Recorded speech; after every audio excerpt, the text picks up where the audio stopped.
ரொம்ப நல்லா இருந்துச்சுங்க படம். எனக்கு ரொம்ப பிடிச்சிருந்தது. கிறிஸ்மஸ் நேரத்துல இந்த மரியம்மா படம் ரிலீஸ் ஆயிருக்கு. அத நான் பார்க்கணுன்னதே வந்தேன். ரேகா மேடத்தோட நடிப்பு ரொம்ப நல்லா இருந்துச்சு. படம் காமெடி, ஃபேமிலி எல்லாம் சேர்ந்து உட்காந்து பார்க்குற மாதிரி ரொம்ப நல்லா இருக்கு. ஃபேமிலி சென்டிமெண்ட் தான் கான்செப்ட். ஃபேமிலி சென்டிமெண்ட் தான். அம்மா ப்ரெக்னன்சியாக இருக்கிறாங்க. அதை பையன் அந்த இடத்துல இருந்து அந்த எமோஷ்னலாக கனெக்ட் பண்ணுறது ரொம்ப நல்லா இருந்துச்சு. அவங்க டெலிவரி அப்போ அந்த பையன் பக்கத்துலேருந்து துடிக்கிறது ரொம்ப ஃபீலாக இருந்தது. படம் செகண்ட் ஹாஃப்லாம் ரொம்ப நல்லா இருக்குது. டேரக்ஷன் நல்லா பண்ணியிருக்காங்க. மெச்சூரிட்டியாக இருக்குது. மரியம்மா ரொம்ப பிடிச்சிருந்துச்சு. அந்த பேரே டிஃப்ரெண்ட்டாக இருக்குது, மரியம்மா. ஃபேமிலியாக பார்க்க வேண்டிய படங்க இது. ரொம்ப நல்ல படம். படம் நல்லா இருந்துச்சுங்க. ஒரு தடவை ஃபேமிலியோட வந்து பார்க்கலாம். அதுவும் குறிப்பாக அந்த லேட் ப்ரெக்னன்சி இருக்குல்ல, 50+ அவங்க அந்த மாதிரி இருக்கவங்க மைண்ட் செட் எப்படி இருக்கும் அப்படிங்கிறத பேசியிருக்காங்க. நல்லா இருக்கு. எமோஷனல் கனெக்ட் எனக்கு 2 சீனில் வந்துச்சு. எல்லா காட்சிகளும் இல்லை, 2 சீனில் எனக்கு எமோஷனல் கனெக்ட் ஆச்சு. ஃபேமிலியோட வந்து கண்டிப்பாக பார்க்கலாங்க. நல்ல படம் தாங்க. ஒரு தடவை வந்து பார்க்கலாம். பெரிய படங்களும் சப்போர்ட் பண்ணுறதை தாண்டி இந்த மாதிரி படங்கள் சப்போர்ட் பண்ணால் தான் இந்த மாதிரி சின்ன சின்ன படங்கள் எடுக்கிறவங்களுக்கு ஒரு இதாக இருக்கும், உற்சாகமாக இருக்கும். மரியம்மா வந்து இது வரைக்கும் தமிழ் சினிமா வந்து அட்டன் பண்ணாத ஒரு புது ஏரியாக்குள்ளே ட்ராவல் ஆகிருக்கு. வழக்கமாக ஃபேமிலி சென்டிமெண்ட் படம் பார்த்துருப்போம், சயின்டிஃபிக் படமும் கூட நம்ம பார்த்துருப்போம். இது வந்து ஒரு சயின்டிஃபிக் படத்தையே வந்து ஒரு ஃபேமிலி ட்ராமாக்குள்ளே இருக்கக்கூடிய எமோஷனலுக்குள்ளே பயங்கர ஹியூமராகவும் எதிர்பார்ப்பாகவும் பண்ணியிருக்கிறாங்க. சென்டிமெண்ட்ஸ் வந்து பிரமாதமாக ஒர்க் அவுட் ஆகிருக்கு. ஒரு அறிமுக இயக்குனராக இருக்கக்கூடிய மாலதி நாராயணன் வந்து ரொம்ப சிறப்பாக இயக்கி அவங்களும் நடிச்சிருக்கிறாங்க. ரேகாங்கிற ஒரு காலகட்டத்தினுடைய 80-90களில் வந்து ரொம்ப பிரபலமாக இருந்த கதாநாயகி வந்து ஒரு அம்மா கதாபாத்திரத்தில் நடிச்சிருக்காங்க. தாய்மையும் அன்பையும் பெண்மையும் போற்றக்கூடிய ஒரு படம். ஃபேமிலி ஆடியன்ஸ்க்கான ஒரு படம் அது. ஆனால் இது வந்து ட்ரெண்டிங்காக இருக்குது. ஃபேமிலி ஆடியன்ஸ் படம்னா நம்ம பாக்கியராஜ் படமும் பார்த்துருக்கோம், லவ் டுடே மாதிரி படங்களும் பார்த்துருக்கோம். இது வந்து இன்றைக்கி இருக்க ட்ரெண்டிங்கில் இருக்கக்கூடிய ஒரு ஃபேமிலி ட்ராமா. அதே சமயத்தில் ரொம்ப அதனுடைய எமோஷனல் வந்து ஓவர் ட்ராமாவாகவும் இல்லாமல் ரொம்ப நேச்சுரலாக இருக்குது. படம் என்டர்டெயின்மெண்ட்டாக இருக்குது. ஒரு சின்ன பட்ஜெட் படம் அப்படின்னு சொல்ல முடியாத அளவுக்கு நேர்த்தியாக இருக்குது. ரொம்ப சிறந்த படம்னு சொல்லலாம். இது வந்து வாடகை தாய் விஷயத்தை நம்ம பல பேர் பார்த்துருப்போம். பெண்கள் வந்து கருவை சுமக்க முடியாதப்ப யாரோ ஒரு பெண் கருவை சுமந்து குழந்தை பெற்றுக் கொடுப்பாள். அது பணத்திற்காக பெற்றுக் கொடுப்பாள்னு ஒரு விஷயம் பார்த்துருக்கோம். இது அதற்கு பதிலாக பணத்திற்காக இல்லாமல் அன்பிற்காக ஒரு பெண் வந்து இன்னொரு பெண்ணுக்கு உதவுறா, குழந்தை பெற்றுக் கொடுக்குறான்னு ஒரு விஷயத்தை வச்சுருக்காங்க. ஆனால் அது வந்து ஒரு வித்தியாசமான ஒரு கதையாக இருக்கிறது. ஆனால் இந்த மாதிரி விஷயங்களை குறித்து சமூகம் என்ன கருதும், ஆண் இல்லாமல் ஒரு பெண் வந்து உயிரணு வழியாக குழந்தை பெற்றுக் கொண்டால் பிறர் தன்னை பற்றி என்ன கருதுவாங்க, மற்றவங்க என்ன நினைப்பாங்கங்கிற ஒரு பிரச்சனை இருக்குது எல்லாருக்குமே. அந்த விஷயத்தை ரொம்ப சிறப்பாக ஹேண்டில் பண்ணியிருக்காங்க. ஒரு முற்போக்கு சிந்தனை உள்ள ஒரு அறிவியல் சார்ந்த அதே சமயத்தில் ஒரு குடும்ப சித்திரமாக இந்த படம் அமைந்திருக்கிறது. ஃபேமிலியோடு வந்து பார்க்கலாம். 2K கிட்ஸ்ன்னு சொல்லக்கூடிய அந்த இளம் தலைமுறையில் இருக்கக்கூடியவங்க வந்து பார்க்கலாம். குறிப்பாக பெண்கள் பார்க்க வேண்டிய ஒரு படம். தாய்மையே அன்பை போற்றுகிற ஒரு சென்டிமெண்ட் ஃபில்மு. எல்லாரும் குடும்பத்தோடு பார்ப்பதற்கான ஒரு நல்ல படம்னு சொல்லலாம். குறைகள் இந்த படத்தில் வந்து ரெகுலர் சினிமாவுடைய பேட்டர்னில் இருந்து விலகி ஒரு நியூ அட்டெம்ப்ட் பண்ணியிருக்காங்க. அது போர் அடிக்கலை.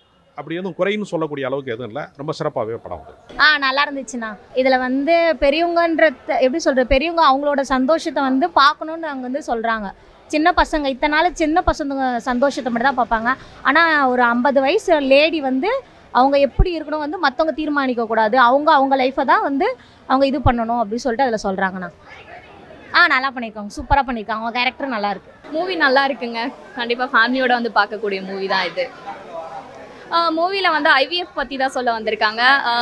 ஒரு 50 வயசுக்கு அப்புறமும் ஒரு லேடி வந்து எப்படி தன் லைஃப்பை வந்து அப்போ கிடைக்காது இப்போ கிடைக்கும் அப்படின்னு சொல்லிட்டு அவங்களால கொண்டு வர முடியுமோன்றத ஒரு நல்ல ஒரு ஹாப்பியாக காமிச்சிருக்காங்க. அவங்க நல்லா பண்ணியிருக்காங்க. டைரக்ஷன் நல்லா இருக்குது. எழில் அவங்களோட ஆக்டிங், அப்புறம் ஆஷிக் எல்லாருமே நல்லா பண்ணியிருக்காங்க. இன்ட்ரெஸ்டிங்காக போகுது, போர் அடிக்காமல் போகுது. மியூசிக்கும் நல்லா இருக்கு. இல்லை அந்த மாதிரி பெருசாக எதுவும் தெரில. கண்டிப்பாக பார்க்கலாம், ஃபேமிலியோட பார்க்கணும். படம் ரொம்ப நல்லா இருந்துச்சு.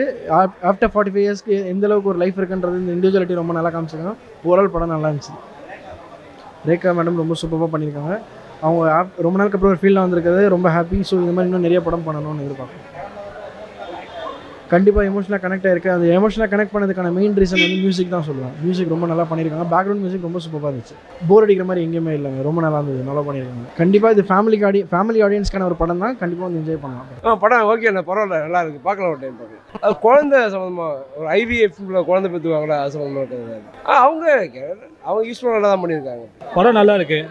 எல்லாரோட ஆக்டிங்குமே சூப்பராக இருக்குது. அதுதான் இப்போ வந்து கொஞ்சம் இந்த IVF அது மூலமாக குழந்தை பெற்றுக்கிறதுலாம் வந்துட்டு அதெல்லாம் ஒரு நல்ல ப்ரோக்ரஸான ஒரு விஷயம் தான். பட் ஆனால் நம்ம சொசைட்டி அதை எப்படி பார்க்குது, அதை எப்படி நம்ம பெட்டராக பார்க்கணும், அந்த இதிலெல்லாம் நம்ம எப்படி ஓப்பன் ஆகணுன்ற மாதிரி பேசியிருக்காங்க. நல்லா இருக்குது. எல்லாரோட ஆக்டிவும் நல்லா இருக்குது. நல்லா இருக்குது. படம் நல்லா இருக்குது, பார்க்கலாம். இல்லை சயின்ஸ் அதோட இதுதான் இப்போ இம்ப்ரூவ்மெண்ட். ரொம்ப நல்லா பண்ணியிருக்காங்க. நல்லா இருந்துச்சு. நல்லா இருந்துச்சு. ரொம்ப கனெக்ட் ஆகிருக்கு. எல்லாருமே பார்க்க வேண்டிய படம். நிச்சயமாக எல்லாருமே பார்ப்பாங்க. இது இந்த என்ன சொல்கிறது, வெள்ளி சனி ஞாயிறு படம் நல்ல நல்ல க்ரௌடு வரும், ஃபேமிலி க்ரௌடு வரும். ரேகா மேடம் தான் படமே, அவங்கன்னா படமே இல்லை. எல்லாமே நல்லா இருக்குது, ரொம்ப சிறப்பாக இருக்குது. நல்ல குறைகள்னு எதுவுமே தெரியல. செகண்ட் ஹாஃப்லாம் படம் போகிறது இல்லை, ரொம்ப நல்லா பண்ணியிருக்காங்க. அவங்க பெஸ்ட்டுங்க, அவங்க ப்ரோ தான். இன்னும் கொஞ்சம் அவங்களோட வேலை வாங்கியிருக்கலாம். ஆனால் மற்றபடி அவங்களோட பர்ஃபார்மன்ஸ் அவங்க நல்லா பண்ணியிருக்காங்க. அது எங்கே தேவையோ அங்கே ஃபில் பண்ணியிருக்காங்க. நல்லா பண்ணியிருக்காங்க. டைரக்ஷன் நல்லா பண்ணியிருக்காங்க. நல்லா இருந்தது படம். ஹீரோவும் நல்லா ஒரு நெகட்டிவாக இல்லாமல் அம்மா கூட இருந்து சப்போர்ட் பண்ணணுன்ட்டு ஒரு நல்லா இருந்தது. புதுசாக இருந்தது இந்த படம். ஃபஸ்ட் டைம் இந்த மாதிரி பார்க்குறேன் நான். இல்லை போர் அடிக்கலை. கொஞ்சம் ஃபஸ்ட்டு ஒரு மாதிரி இருந்தாமல் அப்புறம் ஓகே, அவங்க அந்த ஒரு ஸ்பீச் பேசுவாங்க, உங்களுக்காண்டி தான் நான் வாழணுமா, எனக்காண்டி என் சந்தோஷக்காண்டி வாழணுன்ட்டு. அதனால் ஃபேமிலியோட பார்க்கலாம்ண்ணா. ரேகா மேம் பற்றி சொல்ல அவங்க ஆக்டிங்க்கு வந்து நான் வந்து ரொம்ப பெரிய ஃபேனு. அதே அப்போ பார்த்த மாதிரி தான் இன்னமும் அப்படியே இருக்காங்க. இதில் இன்னும் துருன்னு இருக்காங்க. எனக்கு ரொம்ப பிடிச்சிருந்துச்சு ரேகா மேமோட ஆக்டிங். ஆஷிக் அவங்களோட ஸ்லாங் எனக்கு ரொம்ப பிடிச்சிருந்தது. மலையாள கலந்த தமிழில் பேசுகிறது வந்து நல்ல ஒரு காமெடி சென்ஸாக கொடுத்துருந்தாங்க. அப்புறம் டாக்டர் மாலதி அவங்களும் தான் வந்து டேரக்டராகவும் பண்ணிட்டு இதில் ஆக்டிங்கும் பண்ணியிருக்காங்க. அவங்களோட ஆக்டிங்கும் நல்லா இருந்துச்சு. எழில் அவங்க ரொம்ப சூப்பராக பண்ணியிருந்தாங்க. ஃபர்ஸ்ட் மூவி மாதிரியே தெரியல. மியூசிக் பற்றி சொல்லப்போனால் ரொம்ப சூப்பராக பண்ணியிருக்காங்க. மியூசிக் பண்ணது கூட நியூ டீம் தான், நல்லா பண்ணியிருக்காங்க. அப்கமிங் மூவிஸ்க்கு வாழ்த்துக்கள். அப்படின்னு நான் எதுவும் தெரியல, மற்றவங்களுக்கு எப்படி தெரியுது அப்படின்னு அவங்கள்ட்ட கேட்டு பார்த்தா தெரிஞ்சுக்கும். கண்டிப்பாக ஃபேமிலியோட வந்து பார்க்கக்கூடிய மூவி தான் அது. இல்லை, அங்கே கொஞ்சம் லேக் இருக்குது. ஆனால் ஹோல்சமாக இந்த படம் உட்காந்து பார்க்கலாம்.